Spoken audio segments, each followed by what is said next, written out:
So So to summarise, so he's in the apartment. So it opens with him in the apartment. By this point, he is absolutely done with trying to a certain extent, because he's been crying maybe for 3-4 days solid. Right. Nobody's been able to hear him. He can't get out of the apartment. Yeah. He's woken up and the bed was shaking. It was some kind of, and there was some kind of thing which tried to take him. It was quite trippy, and he because he'd maybe been, I don't know whether drugs ended his life or something ended his life. Actually, drugs would be quite good, because that's it gives the it way... all a sort of trippy kind of feel anyway. So if drugs ended his life, perhaps he just thought that was part of a withdrawal thing. Right, so at the time. Yeah. So he was like, what? He saw this quite tripped out vision almost of I see like him describing a sort of portal which just slurped shut on him, and it went to pull him, but for some reason he didn't want to go into it, and it just shut. And he's I quite like that idea, because visually it'd be cool, because you could do some movement, movement, like dancing. Really cool. That would be something like that.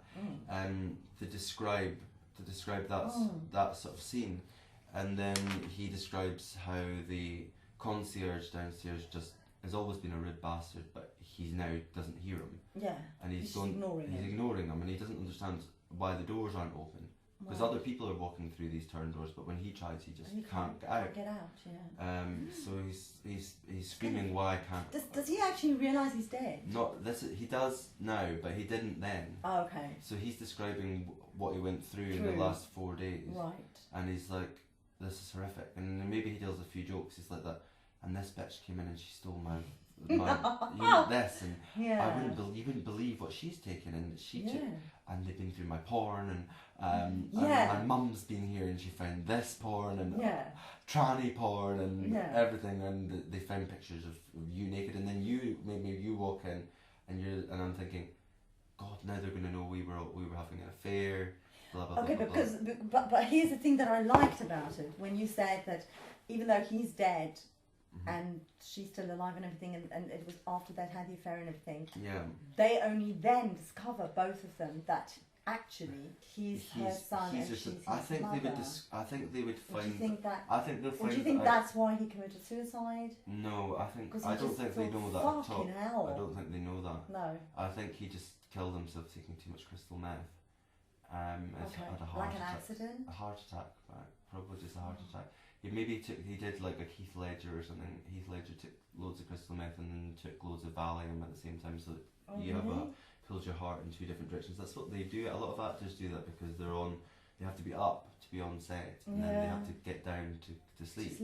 So it's just a classic. I never did that, Well, you never got into that sort of thing. No, I've dabbled in little bits here and there, but so I understand what it's like. I don't know how long I stayed like that. It could have been hours. I didn't open my eyes until well after the bed stopped shaking and the singing quietened down. Now, I got the hell out of that bed faster than I ever have in my life. It's 9 a.m. Now, I don't do 9 a.m. I'm an actor. But I was not getting back in that bed. You could have paid me any amount of money in the world. I was not getting back in that bed. I wanted to open the window and throw it 4 floors to the street and let it drop down. It's freaked me the hell out. And I'm looking at the thing. It says Silent Bloody Night in it. And I'm thinking, looking at this hippo in pyjamas. I'm laughing to myself. And then I realise, I'm alive. I feel no sickness anymore. I feel high, but I feel naturally high. And I want to tell her. I've got to tell her. You know, I'm laughing. I want to share it with her. I'm going to go out. I don't bother getting changed. I'm still in the clothes from the night before, but you know what? I don't care. I need to run, and I need to tell her. It was her voice that I heard. I feel blessed, and I'm so bloody happy to be alive. For the first time in ages, something has shifted in me. And I've never loved life more.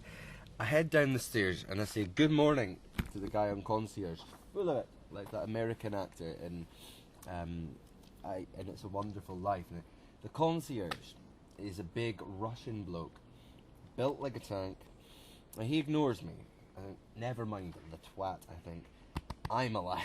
I laughed to myself. Now we've got one of those turnstile doors. My neighbour goes through it, completely ignores me.